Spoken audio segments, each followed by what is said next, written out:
3 inaugural balls, a morning prayer service, a visit to the CIA. It's been a very busy 24 hours for our new president, Donald Trump.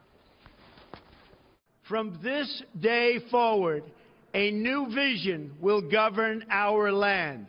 From this day forward, it's going to be only America first. America first. We must speak our minds openly, debate our disagreements honestly, but always pursue solidarity.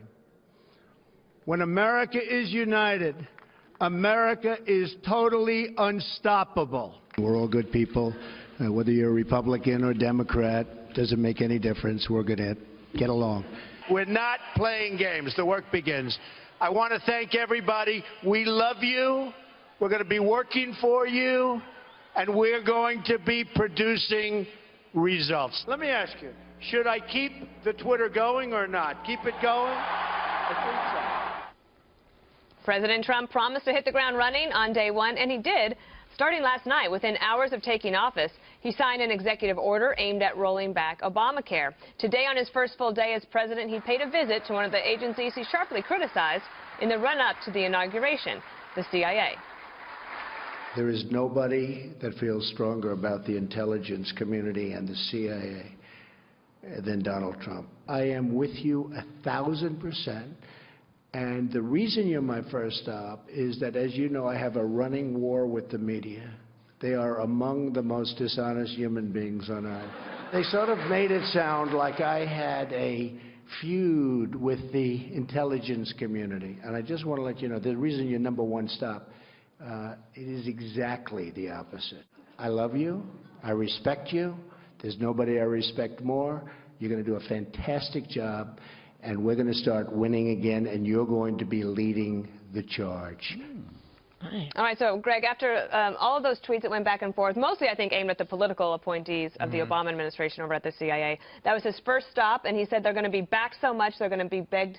They're going to beg him to stop backing them. Yeah, they'll be tired of the backing. Look, I thought this was really interesting watching that, because he hasn't changed. He won't change. He will never change. That speech is exactly the same Donald Trump you had 18 months ago. And what was the response? Overwhelmingly positive. The CIA looks at Donald Trump the way a lot of people look at him, which is like, even when he goes off on tangents, they accept him. They accept the tangents. When he talks about, I'm a smart guy, or he talks about feeling, they laugh like they're listening to their lovable uncle. So they're willing to forgive these kind of like unusual tangents that we all grin and think is kind of surreal, because the big picture they embrace. They feel that he does have their back. And I thought that was interesting. I thought it might have gotten rid of that. I mean, what happened to that whole story about there being a conflict? That didn't seem like a conflict was present there between the CIA and Trump. Well, I do think that was actually, I do think it was aimed at the political appointees of President Obama. And actually, Kimberly, we still are without a CIA director being confirmed by the United States Senate. In fact, last night, Senator Burr, who chairs that committee, said, there's no reason, really, that the Democrats can't go ahead and vote him in. And then Donald Trump was making that push today. He was. I thought this was a masterful move on his part, because he takes office, he right away goes over to the CIA, embraces them, says, don't believe what you hear in the media. There is no feud between us. I have respect for you. I respect you more than anybody else. You're going to be leading the charge. So you have to feel good about that, because that's what leadership looks like. When you go and confront the people directly, you talk to them, you say, you're going to have my support, you're going to have my backing, you will not be forgotten either. You have the resources to help make America safe again. And he's putting it to the politicians and the Democrats that are trying to play games and play like, political footsie here with, putting through these appointments. So in this sense, I think, why not?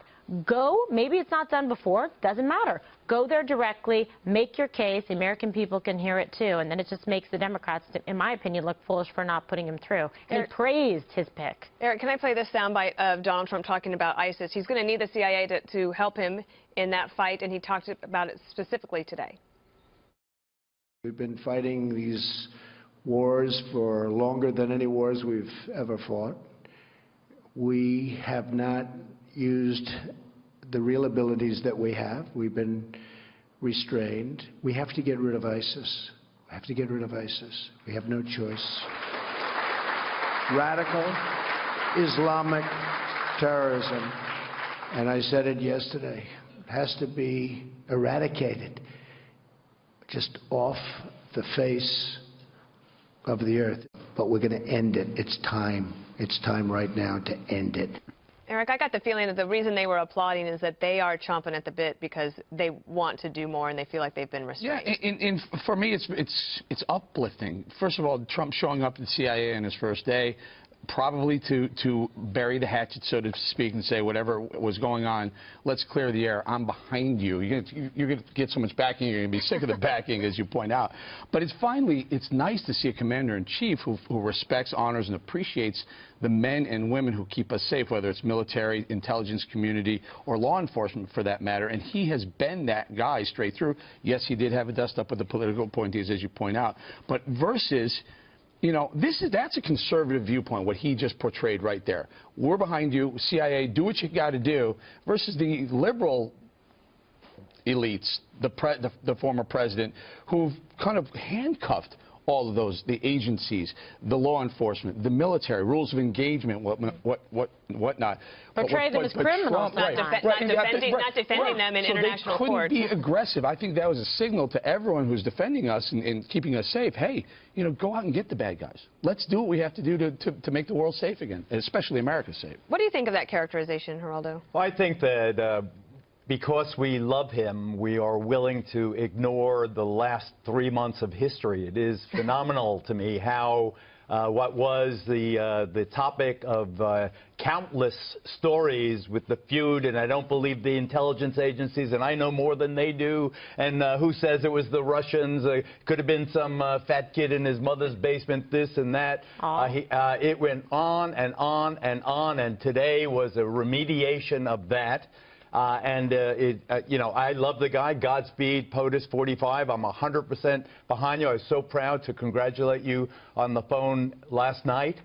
You carry our hopes and our aspirations, but I think that it is really ignoring reality. It's like we're smoking something, that we're going to forget everything that was said because it's convenient. He goes to the CIA, so just forget all the history that came up to today's visit. I think it's more about Brennan. Well, I think it was, he wanted to go today to Pompeo, was his name, the congressman who's going to be the CIA director. He wanted, his plan was to go and introduce him to the agents because he's a strong guy, a fierce guy, a veteran, a Harvard grad, and all the rest of it. You know who appreciated Donald Trump, President Trump showing up today?